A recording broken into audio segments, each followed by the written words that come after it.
Usiku wa Machi 16 mwaka 1996, viongozi wa nchi za Rwanda, Uganda, Sudan Kusini, Ethiopia na kiongozi wa waasi wa Kongo siku hizo Laurent Desire Kabila walitia saini mkataba wa Lemera uliokuwa na shabaha kuigawanya nchi ya Kongo mikononi mwa Marekani kupitia usimamizi wa nchi za Rwanda, Uganda, Sudan Kusini na Ethiopia.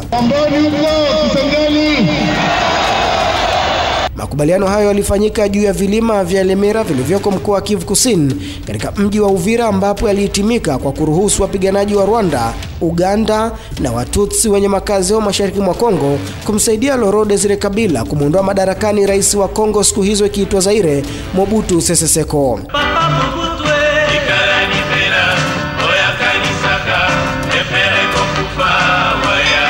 Makubaliano ya mkataba huo yalitaka kuwa baada ya Kabila kuwa rais wa Kongo, angeruhusu mikoa miwili ya Kivu Kaskazini na Kivu Kusini kuwa ya Wanyarwanda wa kabila la Watutsi, lakini pia usalama wa taifa la Kongo kuwa chini ya nchi za Rwanda na Uganda. Kiongozi wa uasi wa Kongo siku hizo Laurent Desire Kabila alikubali kishinga upande makubaliano hayo ili tu kumuondoa Mobutu madarakani, kisha baadaye angegeuka nchi hizo kwa kutafuta usaidizi kupitia shirika la ujasusi nchini Tanzania TIS. Haya ni makala maalumu ya Nyufa za Kanda, na majira haya tunaangazia Operation Kitona iliyoandaliwa na jeshi la Rwanda ili kumuondoa rais wa Kongo siku hizo Laurent Desire Kabila. Mimi ni Awadhi Rashidi.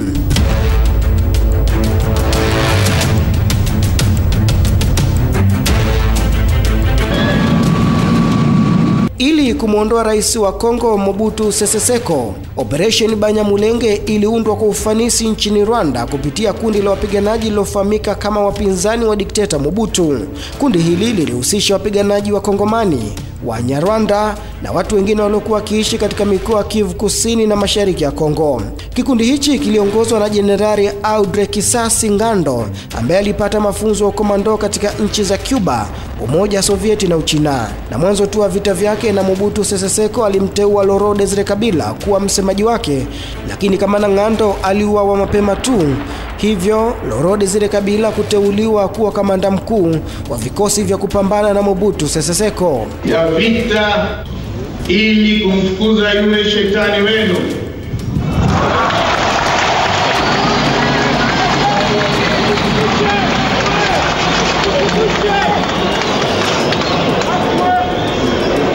Na bado nadhani hatujamaliza ile kazi,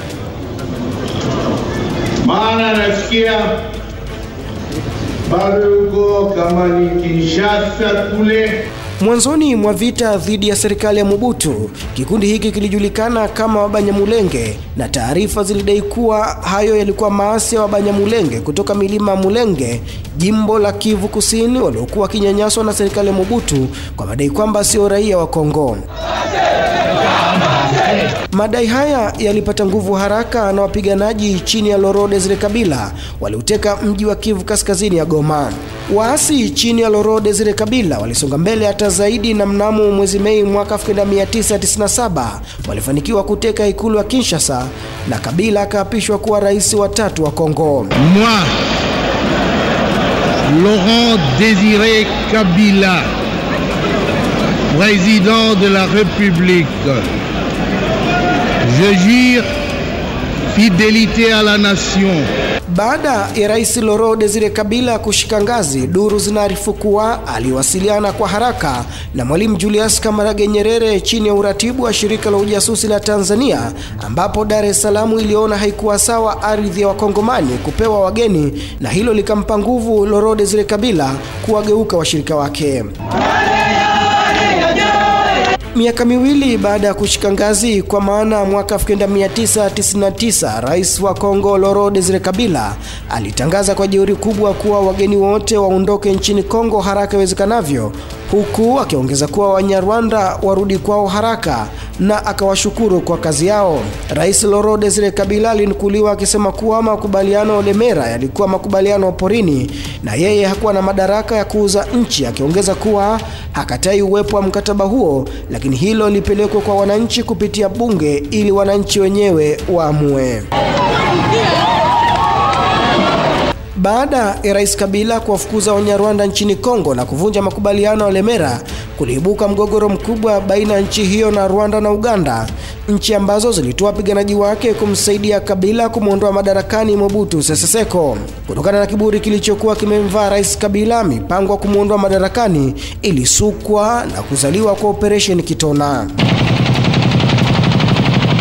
Baada ya jeshi la Rwanda Patriotic Front RPF chini ya Meja Jenerali Paul Kagame kukomesha mauaji ya kimbari nchini Rwanda mwaka 1994, majeshi ya Rais Juvenal Habyarimana na wanamgambo wa Interahamwe yalikimbilia mashariki ya Kongo, hali iliyozua hofu kwa utawala mpya Paul Kagame nchini Rwanda. Hivyo, ili kudhibiti nguvu za wanamgambo hao kurudi nchini Rwanda kufanya mashambulizi tena, Kagame aliagiza jeshi lake kuvamia makambi ya wakimbizi ya Wahutu na kudhibiti Interahamwe, na wale waliokimbilia katikati ya Kongo walifuatwa huko na idara za ujasusi za Rwanda ili kuwaua. Hali hii ndio iliyopelekea rais wa Kongo kipindi hicho Mobutu Sese Seko kutoa amri ya kuwashughulikia wavamizi hao wanaoua watu ndani ya ardhi yake. Jambo hilo lilibadilisha kabisa malengo ya vita kutoka kuwamaliza waasi wa Kihutu hadi kuzaliwa kwa Operation Banyamulenge iliyofanikiwa kumpindua Mobutu Sese Seko.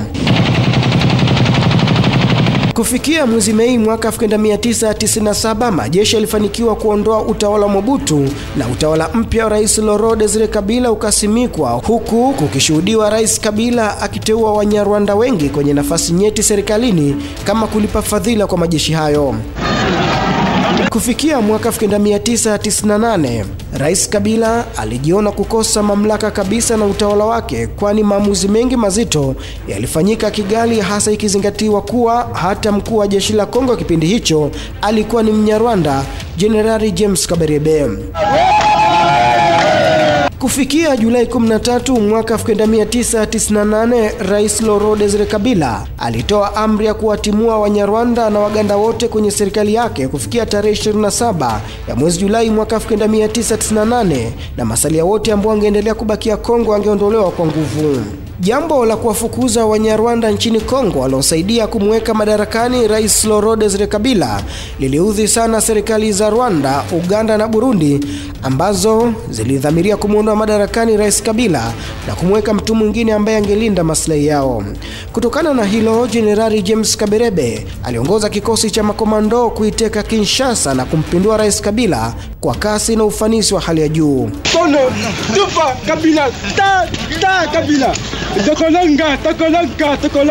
Ikumbukwe kwamba jiografia ya Kongo sio rafiki sana kwa mipango ya vita, hivyo endapo majeshi angetoka Rwanda angechukua takriban miezi 6 kufika mji mkuu wa Kongo, Kinshasa. Hivyo Operation Kitona ilipangwa kufikisha majeshi kwenye kitovu cha Kongo katika mji wa Kinshasa kwa kasi ya mwanga wa radi na kumaliza misheni hiyo kwa haraka. Mnamo mwezi Agosti mwaka 1998, ndege ya kiraia aina Boeing Chapa 727 inatua kwenye uwanja wa ndege wa Kitona pembezoni ya jiji la Kinshasa. Kwa usiri mkubwa, uwanja huo unatekwa na kufanikisha majeshi zaidi kufika hapo kujiandaa na uvamizi. Mpango wa awali ulikuwa ni kuteka jimbo la Kongo Central ambalo lina bandari na kituo kikubwa cha kuzalisha umeme nchini Kongo ili kuzima nguvu zote za serikali ya Kongo kujiendesha. Wakiwa na askari 800 tu, mipango ya kuteka mji wa Kinshasa ilianza, na ndani ya siku 5 umbali wa Kitona hadi Kinshasa wa kilomita 320 ulikuwa karibu kuifikia Kinshasa. Rais Laurent Desire Kabila alipatwa na hofu kubwa kutokana na kasi hiyo ya umeme ya askari wa Kitutsi, hivyo ikabidi aombe msaada wa nchi jirani kunusuru serikali yake.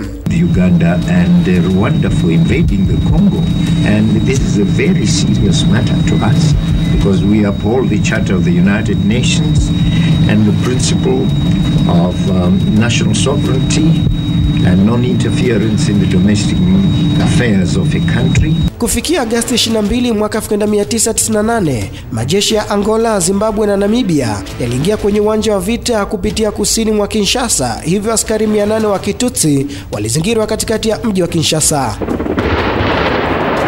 Vita ilizidi kupamba moto baada ya Zimbabwe chini ya Rais Robert Mugabe kutuma nchini Kongo ndege za kivita, huku Angola nayo ikiingiza vifaru na mizinga mizito, jambo lililowafanya askari wa Rwanda waliokuwa na silaha nyepesi bila msaada wa ndege za kivita na vifaru kuanza kuogopa na kutaka kujisalimisha. Jenerali James Kabarebe aliyekuwa akiongoza operesheni hiyo hakuwa radhi kujisalimisha, ingawa alikuwa amezingirwa katikati bila mahali pa kutokea. Kutokana na hilo, Jenerali James Kabarebe alifanya maamuzi mazito ya kuivamia nchi ya Angola ili kupata nafasi ya kupumua na kurudi nchini Rwanda kishujaa kuliko kupata aibu ya kushindwa vita. Mnamo mwezi Septemba mwaka 1998, makomando wa Rwanda, Uganda na Burundi walivamia eneo la Zombodi Makuu nchini Angola, ambapo walisambaratisha majeshi ya Angola yaliyokuwepo eneo hilo na kuteka uwanja wa ndege za kijeshi eneo hilo. Hata hivyo, walipata changamoto kubwa, kwani uwanja huo ulikuwa mdogo na ulihitaji angalau wiki 3 ili kupanua ili waweze kutorosha askari wao.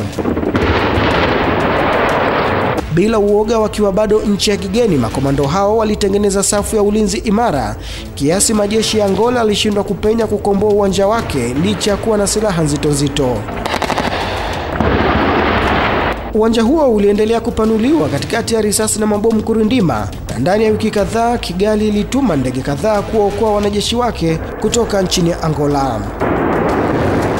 Baada ya Jenerali James Kabarebe kuondoka nchini Kongo, askari wa Zimbabwe na Angola walitumia karibu miezi 2 kurejesha utulivu katika eneo lote la magharibi ya Kongo. Ingawa Wanyarwanda walishindwa kumuondoa Rais Laurent Desire Kabila, Jenerali James Kabarebe alitambuliwa kama shujaa wa taifa la Rwanda kutokana na usimamizi wake katika operesheni hiyo hatari. Operesheni Kitona ni moja operesheni za kijeshi zinazosomwa katika vyuo vingi vya kijeshi kote duniani kutokana na ubunifu wa namba ndogo ya askari na silaha chache, lakini wanajeshi wa Rwanda waliweza kupigana na nchi 5 bila kujisalimisha. Operesheni Kitona imeipa heshima Rwanda kama moja ya nchi zenye majeshi yenye moyo wa mapambano katika mazingira magumu ya vita. Hata na hivyo, baadhi ya wachambuzi wa masuala ya usalama wanasema kwamba operesheni Kitona si kitu, kwani Rwanda ilipokea usaidizi mkubwa kutoka Israel na Marekani, na Rais Paul Kagame na jeshi lake walikuwa askari wa miguu tu wa Marekani.